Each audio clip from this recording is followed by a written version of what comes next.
Hello दोस्तों, मैं हूं doctor Chandrakant और आप देख रहे हैं इलाइट एकेडमी यूट्यूब चैनल।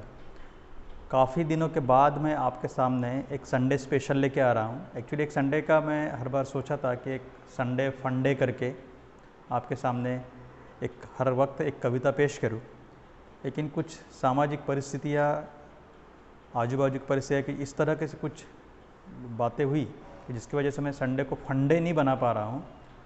तो इसलिए आज से एक नया तरीका मैं खोज के निकाला हूँ जो आपके सामने पेश कर रहा हूँ। फिर मराठी में बात करूँगा। बहुत खूप भरपूर पक्षांनी कोणी जन की बात, कोणी मन की बात असे वेगवेगळे सदर चालू केलेले आहे आणि त्याद्वारे प्रत्येकजण आपापली गोष्ट दुसऱ्यांपर्यंत पोहोचवण्याचा प्रयत्न करतो। भरपूर दिवसापासून संडे फंडे ही एक मालिका होती आणि ज्याच्यामध्ये मी प्रत्येक संडेला एक मराठी कविता तुमच्यासमोर ठेवत होतो। पण आजूबाजूला परिस्थिती अशा घटत गेल्या की मला खोट्या कविता काही लिहिता येत नाही। तो माझ्या स्वभावाचा एक भाग आहे की मला जास्त खोटा बोलता येत नाही, त्यामुळे आणि खरं लोकांना पचत नाही, त्यामुळे मी त्याला संडेला फंडे करू शकलो नाही। जेव्हा वातावरणामध्ये फंड नावाचं काही गोष्ट नसेल तर खोट्या कविता करून लोकांना मला खुश करता येत नाही। म्हणून मी एक नवीन सदर चालू केला आहे, ते म्हणजे मनातली गोष्ट। मनातली गोष्ट म्हणजे कोणाच्या मनातली गोष्ट? माझ्या मनातली गोष्ट की तुमच्या मनातली गोष्ट? तर ही गोष्ट आहे माझ्या मनापासून तुमच्या मनापर्यंत पोहोचलेली किंवा तुमच्या मनापासून माझ्या मनापर्यंत पोहोचलेली। तर आजपासून एक नवीन सदर मी तुमच्यासमोर ठेवत आहे, मनातली गोष्ट। उद्दिष्ट याच्या मागे काहीच नाही, फेमस होणं किंवा यूट्यूबवरती खूप काही कंटेंट डेव्हलप करणं असं यामधलं काहीच उद्दिष्ट नाही आहे, पण तुमच्यासमोर मोकळं होणं। आता मित्रांनो, मोकळं होण्यासाठी भरपूर काही प्रकार आहे। लोकांपाशी मित्र असतात आणि मित्रांसोबत गप्पा गोष्टी करून ते मन मोकळं करतात। आज इतक्या दिवसापासून सगळा काही प्रवास चालू आहे कोरोनाचा, आजूबाजूला खूप साऱ्या गोष्टी घडत आहे आणि एक मी साहित्यिक आणि कवी मनाचा माणूस असल्यामुळे एक कवीचं मन कसं एक तरल असतं, त्याच्यामध्ये छोटासा जरी कोणी एक दगड जरी मारला तरी पाण्यावरती जसे तरंग निर्माण होतात असे मनामध्ये तरंग निर्माण होतात आणि त्याद्वारे एक भरपूर त्रास त्या व्यक्तीला होत असतो। असेच काही परिस्थिती आजूबाजूला आहे, म्हणून मी मनातली गोष्ट नावाचं एक सदर तुमच्यासमोर ठेवत आहे। तर मित्रांसमोर मोकळं होण्यासाठी खरा प्रॉब्लेम म्हणजे बेसिकली काय होतं? खरा प्रॉब्लेम हा आहे की आजकालचे मित्र पण महाग झालेले आहे। मित्रांशी जर बोललो, फोन लावून बोललो की तुला भेटायचं आहे, तर मित्र म्हणतात गुरु कहाँ मिलना है, कहाँ बैठना है, इथून शब्द सुरू होतात। आता कहाँ बैठना है याचा अर्थ थोडं जास्त ओपनली बोलता येत नाही, वर्ध्यामध्ये दारूबंदी आहे। मग हे बसण्याचे जे ठिकाणं आहे वर्धेपासून 30-30 किलोमीटरवर जे मोक्याचे ठिकाणं बनलेले आहे तिथे बसण्याची बैठक होते, मन मोकळं करण्याची बैठक। पण हे मन मोकळं करण्याची जी बैठक असते ती फुकटात नसते, त्यासाठी तुमच्या खिशाला 1000 रुपयापासून 4000 रुपयापर्यंतचा खर्च तुम्हाला सहन करावा लागतो आणि तेव्हा कुठे तुमचं मन मोकळं तुम्ही करू शकता। अशी ही मैत्री आजकाल महाग झालेली आहे। मी कोणाला दोष देत नाही आहे, हा प्रत्येकाच्या स्वभाव गुणधर्माचा भाग आहे, पण माझ्या मनामध्ये असलेली मैत्रीची डेफिनेशन ही अशी नाही आहे। मैत्रीची डेफिनेशन ती असली पाहिजे जिथे पैसे खर्च करण्याची आवश्यकता नसली पाहिजे। मित्र तो असला पाहिजे ज्याने दुसऱ्या मित्राच्या मनातली गोष्ट ओळखली पाहिजे, त्याच्या घरापर्यंत तो पोहोचला पाहिजे, त्याचा तो चुलीपर्यंतचा मित्र असला पाहिजे। दारू पिण्याच्या टेबलवरती बसलेले मित्र हे किती खरे असतात याचा अनुभव आयुष्यात भरपूरदा आलेला आहे आणि पुढे पण येत राहणार। अशा मित्रांपासून मी चारात जनरली दूरच असतो आणि म्हणून मला एक माध्यम, एक साहित्यिक मनाचा मनुष्य असल्यामुळे मला असं वाटतं की सोशल मीडिया हे एक त्यातलं उत्तम माध्यम आहे जिथे असे काही खर्च करण्याची आवश्यकता नाही आणि तुम्ही तुमच्या मन मोकळेप्रमाणे बोलू शकता। दुसरी असे चर्चेमध्ये असं झालेलं आहे, आजकाल टी व्हीवरती तुम्ही बघत असाल ना, एक कोणी आपलं ओपिनियन ठेवले की कुत्र्यांसारखी दुसरे लोक त्याच्यावरती भिडतात, त्याचा संदर्भ न बघता, खरे किंवा खोटेपणा न बघता 4 लोक त्याच्यावरती तुटून पडतात आणि खऱ्याचं श्वास कोंडला जातो, दाबला जातो। म्हणून ती चर्चामध्ये पण मला फारशी काही उमेद मला दिसली नाही, म्हणून मी हा एक मार्ग निवडलेला आहे ज्याच्यामध्ये मी माझी गोष्ट तुमच्यापर्यंत पोहोचवणार। मनातली गोष्ट, आतल्या मनाच्या गोष्टीतलं आजचं जे पहिलं सदर मी तुमच्यासमोर ठेवणार आहे ते सदर आहे। ॲक्च्युली आज शिक्षक दिन आहे आणि मी सुद्धा एक हाडाचा शिक्षक आहे. 20 वर्ष झाली एक हाडाचा शिक्षक आहे. भरपूर विद्यार्थी घडवले. आज नाही काही पूर्ण माझे एक स्वतःचं माझं छोटंसं कोचिंग सेंटर पण आहे. छोटंसं यासाठी म्हणेल की मोठ्या कोचिंग क्लासेसच्या डेफिनेशनमध्ये माझं ते छोटंसं सेंटर बसत नाही. तिथे ना 10 रिसेप्शनिस्ट आहे, ना कुठे टेलिकॉलर आहे. तिथे तुम्हाला मिळेल ते एक हाडाचा शिक्षक मिळेल, आणखी हाडाचे 2-3 शिक्षक मिळतील. त्यापेक्षा काही जास्त नाही. आणि मिळेल तर खरं नॉलेज मिळेल, टाईमपास नाही मिळणार. म्हणून मी त्याला एक छोटं सेंटर म्हटलेलं. तर या कोचिंग सेंटरच्या माध्यमातून आणि एका कॉलेजला प्रिन्सिपल आहे. एक 20 वर्ष झाले या टीचिंग फील्डमध्ये. हे 20 वर्षापर्यंत ट्युशन्स म्हणा किंवा कॉलेजच्या माध्यमातून प्रत्येक वर्षी नाही काही तरी एक 800-900 विद्यार्थी घडवलेले आहे. आज 20 वर्षामध्ये हा आकडा 10,000च्या वरती गेला. इतक्या मुलांना शिक्षण दिलं. काही मुलं कॉन्टॅक्टमध्ये आहे, काही मुलं कॉन्टॅक्टमध्ये येतात जेव्हा त्याला काही काम असतं. एखाद्या जुन्या विद्यार्थ्याचा मॅसेज आला की मला थोडीशी धडकीच भरते की त्याच्या 4-5 दिवसानंतर मग त्याचा फोन येतो की सर तुम्ही या इंटरव्ह्यूच्या पॅनलमध्ये आहात, तर मी तिथे अप्लाय केलेलं आहे वगैरे वगैरे वगैरे. ठीक आहे, असो, तो एक वेगळा भाग. मला एक गोष्ट कळते, मैत्रीच्या नावासाठी सांगतोय की मित्राच्या मरणाला गर्दी करण्यापेक्षा मित्र जेव्हा जिवंत असतो ना तेव्हा त्याचा जिवंतपणा सेलिब्रेट करायला पाहिजे. हे आता कुठेतरी लोप पावत चाललेलं आहे. सेलिब्रेशनचा अर्थ फक्त आता हाच उरलेला आहे की बैठकी भरवा, पण त्या बैठकीला खर्च करा तेव्हाच त्या बैठकी भरतात. साध्या चहावर चर्चा हे फक्त निवडणुकीत होऊ शकतं. चहावर चर्चा आजकाल मित्रांमध्ये होत नाही. कारण मित्रांना भेटण्यासाठी जी जागा पहिले मित्रांचं घर होतं, आता ते मित्रांचं घर राहिलेलं नाही आहे. आता मित्रांचे घराचे टेरस ते भेटण्याची जागा झालेली आहे. किंवा वर्धेपासून 20-30 किलोमीटरच्या अंतरावरती जे स्थळं गव्हर्नमेंटच्या कृपेने चालू आहे किंवा वर्धेमध्ये पण चालू आहे ते तिची स्थळं झालेली आहे. त्यामुळे अशा सगळ्या मित्रांना पण शिक्षक दिनाच्या शुभेच्छा. जग आहे, जगाचे नियम आहे, पण थोडासा त्रास होतो म्हणून मी थोडंसं खरं बोलणारा व्यक्ती आहे म्हणून तुमच्यासमोर एक मन मोकळ्यापणाने बोलतो आहे. आज शिक्षक दिन आहे आणि शिक्षक दिनाच्या निमित्त मला जे आता ते पहिलं सदर जे टाकायचं होतं ते म्हणजे हे की शिक्षकाची आजच्या परिस्थितीमध्ये काय भूमिका असायला पाहिजे. माझे खूपसे मित्र शिक्षक आहेत आणि शिक्षक कोणता, खरा शिक्षक कोणता, म्हणजे तुमच्या बालवाडीमध्ये शिकवणारा खरा शिक्षक आहे की तुमच्या 5व्या वर्गामध्ये शिकवणारा खरा शिक्षक आहे की 10व्या वर्गापर्यंत शिकवणारा खरा शिक्षक आहे की 11वी-12वीमध्ये नीट JEEची जी मोठी स्पर्धा परीक्षाचा जो मोठा उत्सव साजरा करण्यात येतो तर तुमच्याकडनं पैसे उकळणारा तो एक शिक्षक आहे की तुम्हाला इंजिनिअरिंग, मेडिकल, फार्मसी, BSc वगैरे करताना टेक्नॉलॉजी ओरिएंटेड देणारा खरा शिक्षक आहे. हे प्रश्न माझ्या मनामध्ये नेहमी पडतात. एक नवोदयचा विद्यार्थी आहे आणि जेव्हा या पूर्ण कालखंडातनं मी जेव्हा जातो तर माझ्या शिक्षकांविषयी जेव्हा मी विचार करतो की माझ्या जळणघडणीमध्ये कोणाकोणाचं योगदान कसं कसं राहिलेलं आहे आणि मला त्यातलं काय काय लक्षात आहे, तर सॉरी टू से मला माझे नवोदयचे दिवस आठवतात. मला 4थ्या वर्गाच्या माझ्या मिश्रा मॅडम आठवतात, ज्या कदाचित आता या जगात नाही आहे. मागे भेटण्याचा मी प्रयत्न केला त्यांना, ज्यांनी मला 4थ्या वर्गापर्यंत शिकवलं. त्याच्या पूर्वीचे जे शिक्षक आहे KG1 KG2 हा जो प्रकार पहिले होता ते मला आता आठवत नाही, पण नवोदयाचे शिक्षक मला नक्की आठवतात. त्याच्यानंतर मी इंजिनिअरिंग केलं. मग एका आता कोणत्या कॉलेजचं नाव नाही घेणार, एका मोठ्या गव्हर्नमेंट इंजिनिअरिंग कॉलेजमध्ये MTech केलं, नंतर PhD केली. PhDचे 2 शिक्षक मला आठवतात, त्यांचं मी सदैव ऋणी राहील. ते म्हणजे डॉक्टर कोंगरे आणि डॉक्टर भोपे. जिथे आशेचा काही किरण नसताना या 2 शिक्षकांनी दाखवून दिलं की खरे शिक्षक PhD गाईड काय असतात.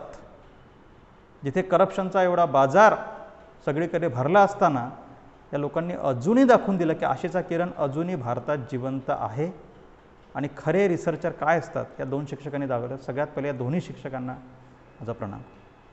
नवोदयचे जे शिक्षक म्हणाल काने सर, कोठावळे सर, आणखी भरपूर जुने शिक्षक आहेत, त्यातले काही शिक्षक या जगात नाही आहे. कोठळी सर, कसर सर आणि गंधारे मॅडम. गंधारे मॅडमचं नाव मी यासाठी याच्यामध्ये घेईल की गंधारे मॅडम या पहिल्या मॅडम होत्या ज्यांनी सायन्समध्ये माझा इंटरेस्ट क्रिएट केला आणि तो तो तो असेपर्यंत तो राहिला. बाकी भरपूर शिक्षक आले आणि कदाचित काही शिक्षक माझ्या बॅचच्या नंतर आले. की जे शिक्षक मला आठवतात ज्यांना मला असं वाटतं की माझ्या जडणघडणीमध्ये यांचं मोठं योगदान आहे. आणखी शिक्षक आहे, शेळके मॅडम आहे, हसीना मॅडम होत्या, जोशी सर आम्ही 6व्या 7व्या होते, आणि खंगार सरांचं नाव मी विसरणार नाही की ज्यांच्या सेंड ऑफला आम्ही अक्षरशः विद्यार्थ्यांनी ते रंग उधळायचे. म्हणजे एक पेंटर होते, चित्रकार होते, पण आमचे डोळ्यातले अश्रू त्यावेळेस थांबत नव्हते. त्या सगळ्या शिक्षकांना सगळ्यात पहिले प्रणाम. आजच्या काळामध्ये मला असं वाटतं की शिक्षकाची भूमिका काय असायला पाहिजे याच्यावर जेव्हा मी बोलतो तर मला माझ्या आजूबाजूचे जे शिक्षक असतात त्यांचा एक अप्रोच, म्हणजे इव्हन जिथे मी प्रिन्सिपल आहे किंवा माझ्या बाजूबद्दल जे शिक्षक आहे, जे माझे मित्र आहे, एक अप्रोच असतो की शिक्षकाने काय केलं पाहिजे. जडणघडणीमध्ये शिक्षकाने काय केलं पाहिजे ते टेक्नॉलॉजी बेस आपण एज्युकेशन देत असतो. मी मेकॅनिकल इंजिनियर आहे, मी माझे सब्जेक्ट शिकवणार, विद्यार्थ्यालाही घडणार. पण जेव्हा मी जगाचा एकदा विचार करतो की माझ्या आजूबाजूचे देश तुटत आहे, अफगाणिस्तानमध्ये आता काय होत आहे सगळ्यांना माहिती आहे, काय काय घडलं सगळ्यांना माहिती आहे, काय घडत आहे तेही माहिती आहे. 21व्या शतकामध्ये जर असं काही होत असेल तर काय हे माझ्या भारतात पण होणार नाही? नक्की होऊ शकतं. मग इथे आपली भूमिका काय आहे? आपण सगळं टेक्नॉलॉजी बेस एज्युकेशन देतो, नो डाऊट टेक्नॉलॉजी बिलकुल इम्पॉर्टंट आहे. पण जेव्हापर्यंत त्या शिक्षकांना शिक्षणामध्ये संस्काराचा सोबत होणार नाही, संस्कारक्षम शिक्षण या कन्सेप्टवर जेव्हापर्यंत आपलं जाणार नाही तेव्हापर्यंत त्या शिक्षणाचा काहीही उपयोग नाही. मेकॅनिकल इंजिनियर बनला आणि तो आतंकवादी बनला, त्याच्या शिक्षणाचा काय फायदा? तो PhD असेल पण त्याने त्याचा PhDचा उपयोग जर बॉम्ब बनवण्यासाठी केला, आतंकवादी बनला, दुसऱ्यांची मुलं बाळं त्यांनी मारले, त्या शिक्षणाचा काय उपयोग? तुम्ही थोडंसं जे टेररिस्ट लोक जे काही काम करतात तर त्याची जरा तुम्ही लिस्ट बघा. हाय एज्युकेशन सेक्टरचे लोक त्याच्यामध्ये घुसलेले आहेत. कितीतरी सॉफ्टवेअर इंजिनियर्स आहे, हॅकर्स एक डिस्ट्रक्टिव्ह काम करतात. तर हे सगळे लोक काय आहे?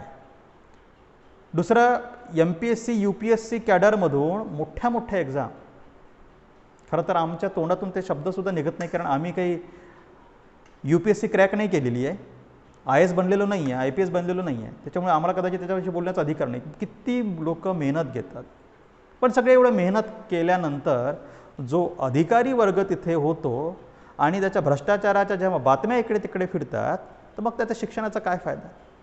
त्याचा शिक्षणाचा काहीच फायदा नाही आहे. एका देशाची जेव्हा आपण संकल्पना करतो की हे चित्र आपण आपल्या देशासाठी रंगवलेलं आहे की उच्च शिक्षण घ्यायचं आणि खूप भ्रष्टाचार करायचा. काय तर आम्ही मल्टिपल नॅशनल कंपनीच्या मोठ्या मोठ्या पदांना नोकऱ्या नाकारल्या आणि आम्ही ॲडमिनिस्ट्रेटिव्ह सर्व्हिसमध्ये घुसलो. बरं, ॲडमिनिस्ट्रेटिव्ह सर्व्हिसमध्ये घुसल्यानंतर तुमच्याकडनं अपेक्षा काय होत्या? तुमच्याकडनं अपेक्षा होत्या सक्षम भारत निर्मितीमध्ये तुमचं योगदान. कितपत दिलं? हा एक मोठा प्रश्नचिन्ह. भ्रष्टाचाराच्या मोठ्या मोठ्या बातम्या आल्या, खूप सारी संपत्ती जमा केली. एखादी महिन्यापूर्वी एक मोठी आता कुठे नाव कोणाचं घेणे यासाठी पॉसिबिलिटी नाही आहे, कारण खूप सारे लिगल आस्पेक्ट त्याच्यामध्ये असतात. 17 करोड 18 करोडची संपत्ती त्या व्यक्तीने जमा केली, क्लास 1 ऑफिसर. त्याच्या शिक्षणाचा काय फायदा झाला? याचा अर्थ आपण ज्या शिक्षण पद्धतीचा सध्या वापर करतोय या शिक्षण पद्धतीमध्ये टेक्नॉलॉजी तर आली पण संस्कार शून्य झाले. 10व्या वर्गापर्यंत जनगण मन आपण कंपल्सरी करतो, बरोबर? आजच्या परिस्थितीमध्ये मी साध्या महाराष्ट्राचीच गोष्ट करेन, कित्येक ठिकाणी कर्मचारी वर्ग 15 ऑगस्ट किंवा 26 जानेवारीला स्वतःच्या मनाने जातो. फार कमी ठिकाणी कॉलेजेसमध्ये सुद्धा विद्यार्थी जात नाही. त्यापेक्षा ते 26 जानेवारी या 15 ऑगस्टला आपले न्यूज चॅनलवरती त्या जोराजोराने आवाज करणारे रिपोर्टर लोकांचं रिपोर्टिंग पाहून आम्ही भारतीय आहोत हे ठेवतात. गाड्यांवरती मोठे मोठे झेंडे लावून इकडून तिकडे फुशारका मारत फिरल्याने तुमचं राष्ट्रनिर्मितीमध्ये योगदान होत नाही. तर तुमचं राष्ट्रनिर्मितीमध्ये योगदान होईल जेव्हा तुम्ही स्वतः एक भारतीय म्हणून काम कराल. आता भारतीय म्हणजे काय? भारतात जन्म घेतल्याने कोणी भारतीय होतो का? नाही. भारतात जन्म घेतल्याने ठीक आहे, टेक्निकली तुम्ही भारतीय झाले, पण आपण भारतीय संस्कृतीला अटॅच आहोत का? हे सुद्धा इम्पॉर्टंट आहे की नाही? भारतीय संस्कृती म्हणजे काय? भारतीय संस्कृती म्हणजे आपण आपल्या भारत मातेला भारत माता म्हणतो. आपण आईचा दर्जा दिलेला आपल्या या जमिनीला. पाहतो म्हटलं तर एक नॉन लिव्हिंग थिंग आहे. एक जमीन म्हणजे काय? एक नॉन लिव्हिंग आहे, कुठे जीव आहे त्याच्यामध्ये. आपण भारत माता म्हणतो त्याला. बरोबर. आपले जे पूर्वज होते त्यांनी त्याला भारत माता म्हणण्यामागं सगळ्यात मोठं कारण होतं. जमीन तुमच्या पायाखाली असेल तरच तुम्ही सगळं काही निर्माण कराल ना. हे बघा, हवा दुसऱ्या देशामधनं आपल्या देशात येऊ शकते, पाणी दुसऱ्या देशामधनं आपल्या देशात येऊ शकतं, पण जमीन दुसऱ्या देशातनं आपल्या देशात येणार नाही. मग अशा वेळेस आपण जमीनच ना आपल्याकडे नसेल तर आपण काय करणार. याला भारत माता आपण म्हटलं, मातेचा दर्जा दिलेला आहे. मग या भारत मातेसाठी आपण काय करायला पाहिजे. तर आपण एक भारतीय म्हणून काम करायला पाहिजे. भारतीय म्हणजे माझं स्पष्ट म्हणणं आहे की तुमचं स्वतःचं कॅरेक्टर तितकं स्वच्छ असलं पाहिजे.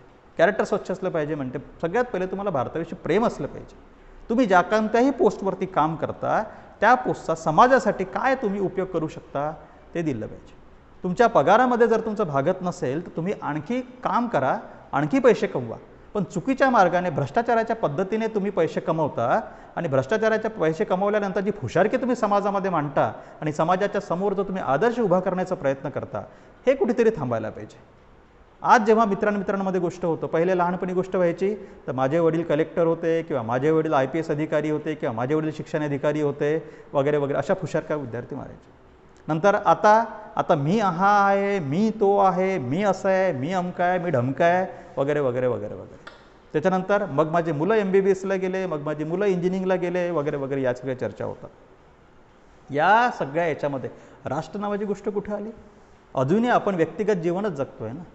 समाजासाठी आपण काय केलेलं आहे, सामाजिक जाण आपण काय ठेवलेली आहे. सामाजिक जाण ठेवणं ठीक आहे, मी हे म्हणत नाही आहे की तुम्ही उद्याला अण्णा हजारे यांच्या आंदोलनामध्ये जा. मी हे म्हणत नाही आहे की तुम्ही कोणतं राष्ट्रीय पक्ष जॉईन करा. राजनीतीसोबत जॉईन केल्याने समाज कारण होतं. आणि तुम्ही ज्या पदावरती बसलेले आहे तिथे जाऊन शेण खाऊ नका, हे मला म्हणायचं आहे. शेण खाणे म्हणजे तिथे भ्रष्टाचार करू नका. जर तुमचा पगार 20,000 आहे, 25,000 आहे, 1,00,000 आहे, या पगारात तुमचं भागत नसेल तर मेहनतीचे दुसरे कामं करा, डोक्याने पैसे कमवा. पण जो गोरगरीब तुमच्या दारावरती उभा राहतो त्याला जास्त पैसे मागू नका. मला कितीतरी घटना माझ्या नजरेखालून अशा गेलेल्या आहे. ज्या शिक्षकांची गोष्ट करतोय हे सगळं सत्य आहे, हे एक ओपन ट्रूथ आहे, युनिव्हर्सल ट्रूथ ज्याला म्हणतात.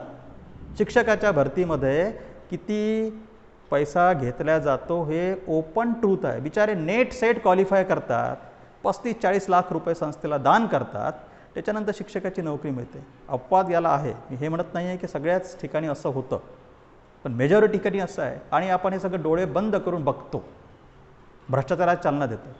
आणि मग असा पैसे भरलेला व्यक्ती जेव्हा जातो तो म्हणतो मी 35-40 लाख रुपये भरलेले आहे ना, आता मग हे कुठनं काढायचे. तर एवढा नैतिकतेच्या तो गोष्टी सांगतो की नाही आता मला बाकीच्यांकडनं काढायचे. तर ही एक भ्रष्टाचाराची शृंखला सुरू होऊन जाते. बाकीचे राष्ट्र आणि भारत देश सोबत स्वतंत्र झालेले राष्ट्र दोघांची प्रगती बघा. आपण कुठे आहोत तर ते कुठे पोहोचले.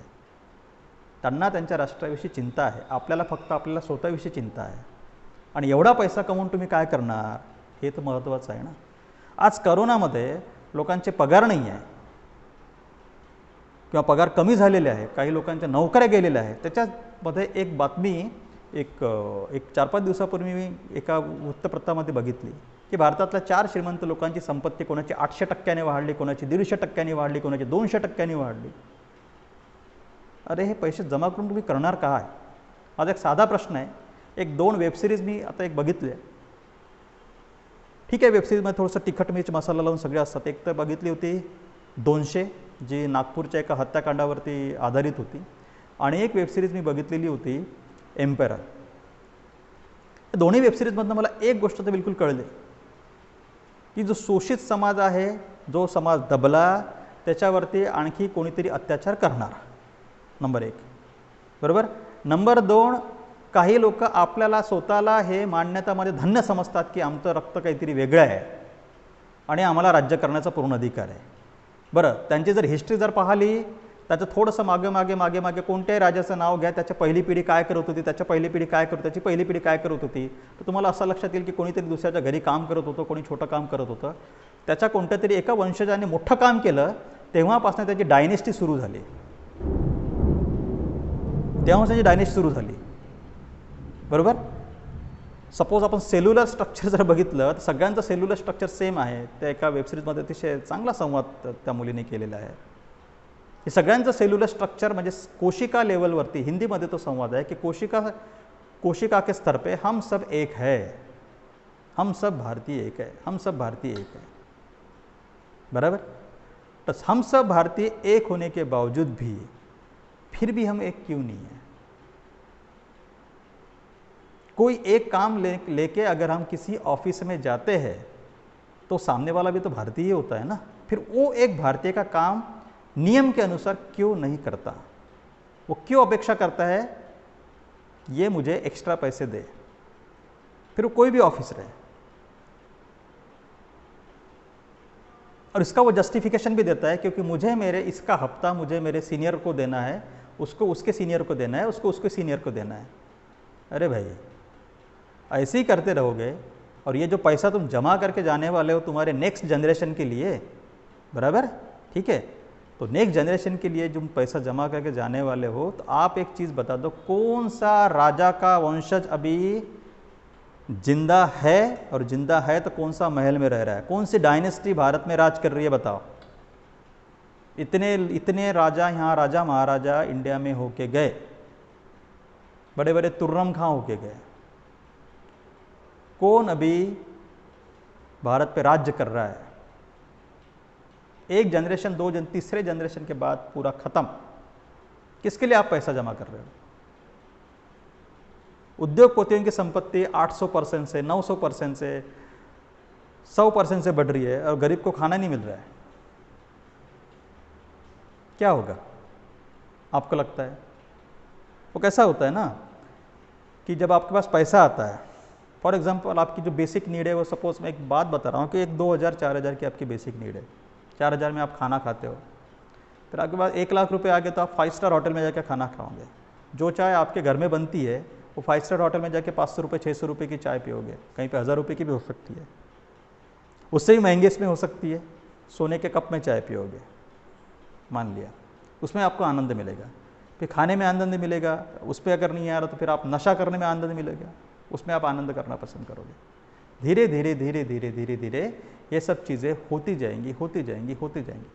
फिर एक स्टेज ऐसी आएगी कि आपको किसी चीज़ में आनंद नहीं आएगा, फिर दूसरों को तकलीफ देने में आपको आनंद आएगा। क्या आपके साथ ये नहीं हो रहा है?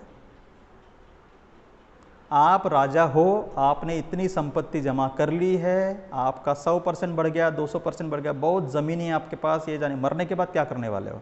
इसमें से कौन सी ज़मीन आप लेके जाने वाले हो? कौन सा बैंक बैलेंस आप लेके जाने वाले हो? दूसरे पीढ़ी को छोड़ के जाने वाले हो? अरे अगर आप राजा हो तो भाई जिस पर आपको राज्य करना है वो तो जिंदा रहने चाहिए।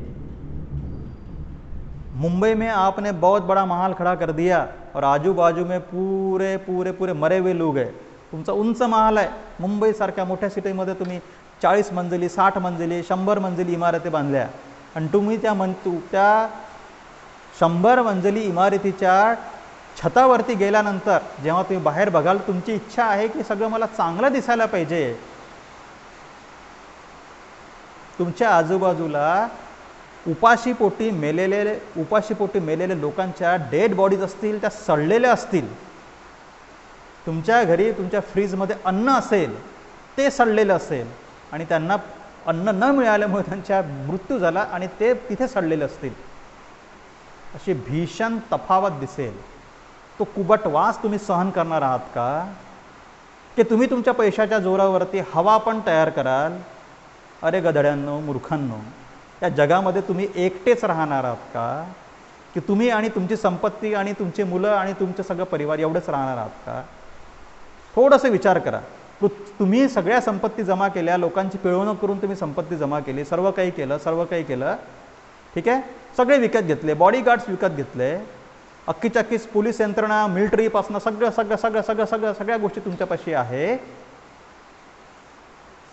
अरे गुलाम पण विकत घ्याल का? लोकांचा जीव पण विकत घ्याल का? थोडं बघा, निसर्गाने बनवलेलं आहे तुम्हाला आम्हाला, ही निसर्गाची देणगी आहे। एक व्यवहार आहे, ठीक आहे, आम्ही तुमच्या बुद्धिमत्तेला सलाम करतो की तुम्ही तुमची बुद्धिमत्तेचा वापर करून, गैरवापर करून, काहीही करून तुम्ही संपत्ती जमा करत आहात। पण खालच्या लोकांना तुमच्या आजूबाजूला, तुमच्या बिल्डिंगच्या आजूबाजूला जे गोरगरीब आहेत त्यांनाही जगवा, उद्योगधंद्यामध्ये त्यांनाही भागीदारी द्या.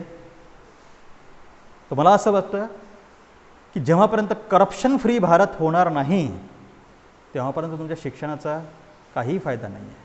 कुठेही मोठे मोठे तमगे लावले नाही, डॉक्टर, PhD झालेला डॉक्टर किंवा MBBS झालेला डॉक्टर किंवा कोणताही डॉक्टर लावा, हे लावा, ते लावा, मी इथे शिकलेलो आहे, मी या सॉफ्टवेअर कंपनीत काम केलेलं आहे, मी IAS अधिकारी आहे, मी IPS अधिकारी आहे, मी अमका आहे, मी ढमका आहे. चरित्राशिवाय तुम्ही शून्य आहात. तो जेलमध्ये असलेला चोर जो आहे ना, त्याची लायकी आणि तुमची लायकी बिलकुल सारखी आहे. फक्त तो पकडला गेला आणि तुम्ही पकडले गेले नाही आहात. तुम्ही ते पांढरा आजार आहात, समाजाची सडलेली कीड आहात, जे लोक भ्रष्टाचार करतात.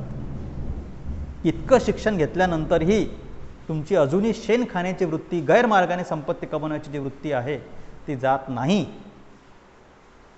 तर माझ्या सगळ्या विद्यार्थ्यांना आणि सगळ्या शिक्षक मित्रांना हा आवर्जून एक रिक्वेस्ट आहे, संदेश देण्याइतकं मी काही मोठा नाही आहे, की कमीत कमी जर तुम्ही काहीही करू शकत नसाल आपल्या समाजासाठी तर फक्त एक तरी गोष्ट करा की आपण जे शिक्षण घेतोय त्याचं भान ठेवा, त्या शिक्षणाचा फायदा झाला पाहिजे आणि भ्रष्टाचार मुक्त भारत करा. जेणेकरून भ्रष्टाचारमुक्त समाज असेल तर या समाजामधून निघालेले ऑफिसरसुद्धा भ्रष्टाचारमुक्त राहतील, या समाजामधून निघालेले नेतेसुद्धा भ्रष्टाचारमुक्त राहतील आणि एक चांगला भारत निर्माण होईल. मला असं वाटतं.